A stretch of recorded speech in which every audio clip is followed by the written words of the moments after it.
If you're struggling to find your life purpose, you're not the only one. There are more than 3,000 books about finding your purpose, 200 million videos, and almost 9 billion web pages. Now, more than ever, people are asking the question, what am I doing with my life? Not too long ago, your purpose was survival. Find food, find water, and if you can find somewhere safe to hunker down for the night, that reduces your chances of being eaten by a lion, even better. You're climbing your way up Maslow's hierarchy of needs like a bear who's been watching Free Solo. The thing is, when you've got genuine, immediate concerns about finding enough food to eat and not being eaten by a lion, your mind doesn't really have time to start asking questions about your life purpose. But when those basic needs are met, your brain starts busying itself with questions about why am I really here and what should I be doing with my life? And you've got more choices than ever before, which is good and bad. In the past, if your dad was a dairy farmer or a miner or whatever, you'd probably just become a dairy farmer or a miner or whatever. You wouldn't start comparing your life to thousands of people on social media and decide that, actually, Dad, I don't like mines very much. But nowadays, we're kind of aware of all the different vocations that are out there. I mean, you could pretty much be anything. Having the freedom to make choices is great, but have you ever been to a restaurant where they've tried to include every dish that anyone has ever eaten, so the menu ends up being bigger than War and Peace? It's a bit overwhelming, isn't it? And it takes you a lot longer to decide what you want to eat. The paradox of choice basically means that the more options you're given, the less likely you are to be satisfied with what you end up choosing because you're aware of everything else that you've given up. It's why people who've been on Tinder for years find it hard to settle down into a relationship. Back in the day, people used to meet some local guy or gal from the next door farm, settle down and get married, and more often than not, that was that.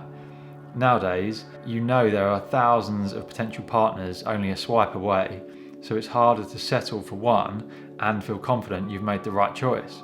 And it's the same for your life purpose. So with all those options available to you, how do you find your life purpose? First of all, if you actually do know the answer and you're just kind of talking yourself out of it by saying, oh, it's too big, or maybe I should just do something more sensible, then you're one of the really lucky ones and you should just do that thing right now. So many of us choose our path out of fear disguised as practicality.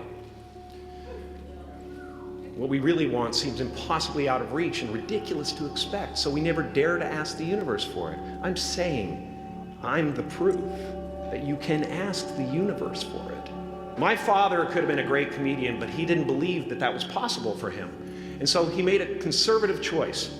Instead, he got a safe job as an accountant, and when I was 12 years old, he was let go from that safe job, and our family had to do whatever we could to survive. I learned many great lessons from my father, not the least of which was that you can fail at what you don't want, so you might as well take a chance on doing what you love. That's all well and good, but what if you actually don't know what you love?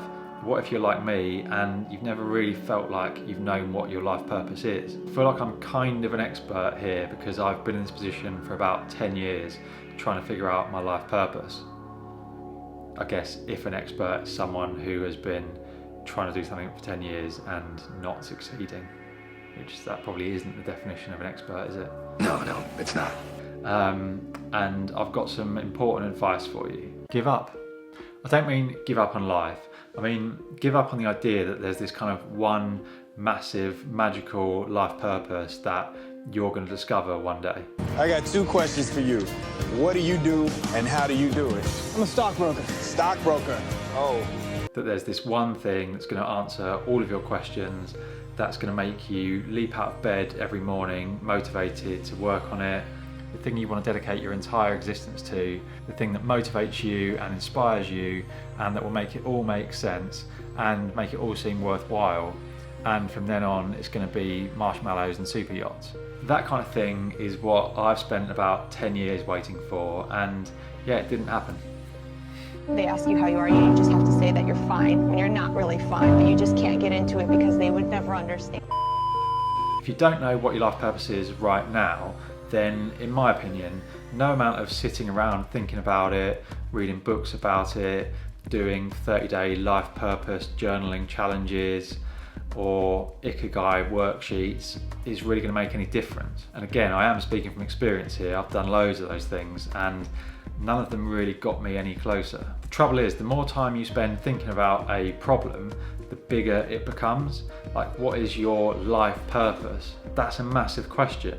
Like, no job or business that you create or cause that you dedicate yourself to, even if it's helping agoraphobic badgers, nothing is ever going to feel big enough to be the answer to such a massive question. So during that 10 years that I've been looking for my life purpose, I've considered being a football coach, a teacher, a novelist, a fireman, a policeman, a YouTuber, a personal trainer, a golf coach, a dog trainer, a barrister, a barista.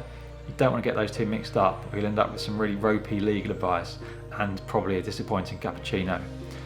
A life coach, a stand-up comedian, and probably another 50 things that I've forgotten about since. But none of them ever quite felt perfect enough to be that one true life's purpose. Even if I felt really interested in it, I'd get ahead of myself and start thinking, yeah, but I might not like that part of it, so therefore it's not perfect, or there must be something more important that I should be doing with my life.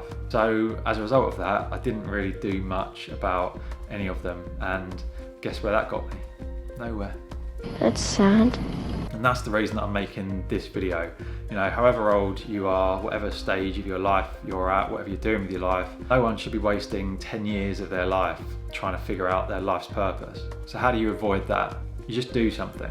Unless you're one of those rare, lucky people who has always known what you want to do with your life, which by now we've probably established that you're not, you've got to put the work into finding out what it is you want to do. You're never going to find deep desire. Like, all of this stuff has to be architected. So people mistake the human animal for having these things hiding inside of them, and I will just give you the punchline. They do not.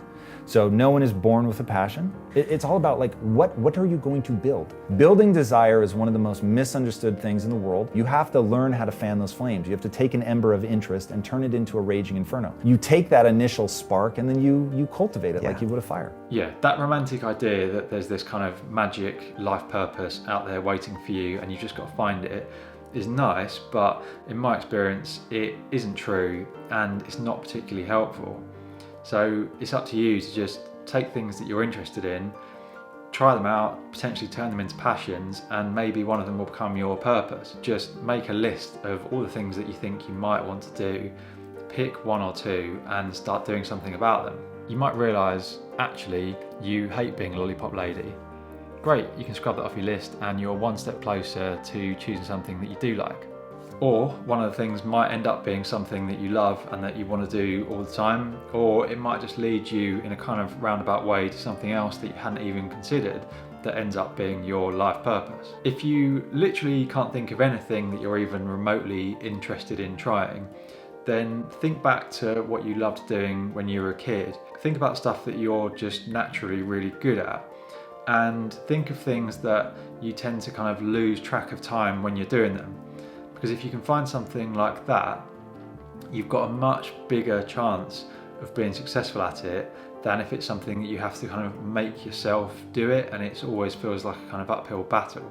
And when you're thinking of these things, don't start getting ahead of yourself and saying, well, yeah, I love doing X, Y, or Z, but there's no way I could ever make money from it. Because A, there probably is, you just don't know what it is yet. And B, if you do find that thing that you absolutely love doing, then for a start, you probably won't care as much about money and stuff as you think you might. And also, you'll end up being so good at it that you just will find a way to make it pay. And really importantly, at this stage, don't start thinking about whether it's really what you want to do for the rest of your life. Whatever you do right now doesn't have to be forever. No one knows what you're going to be doing when you're 70 or 80, but doing something now is always going to be better than doing nothing. Like, if you're single, you could spend 10 years sitting at home thinking about what your perfect partner would be like, so that when you met them, you knew they were definitely 100% the absolute perfect one. Or you could get out there and meet people, some of them you'd click with, some of them you wouldn't, that's fine. but you'd be actively working out what it is that you do and don't want, and you'd be in the right place to find it when it comes along. Purpose is no different, so instead of sitting here trying to work out my perfect life purpose, the way I was for a decade, I'm now trying stuff out. I've done a football coaching qualification and started coaching a team. I've written a stand-up routine. I'm going to perform at an open mic night soon. I'm giving YouTube a go. I really wish that you wouldn't. And I'm going to do a dog training course very soon. There are 1 or 2 other things that I'm doing. I mean, I wouldn't necessarily recommend doing 4, 5, 6 things at once. I suppose I'm just trying to make up for a bit of lost time, but yeah, just pick 1 or 2 things and yeah, make a start. Anyway, I hope you found this video in some way useful. If you've made it to the end, then let me know in the comments down below what is the thing that you're interested in trying, or if you already know your life purpose, then what you're doing here. But also, yeah, let me know what that is, because I'd love to hear it and it might give me some more inspiration. Or if you think I've got this whole thing wrong, then let me know, because ultimately, who really knows anything? But yeah, anyway, take care and I'll see you in the future.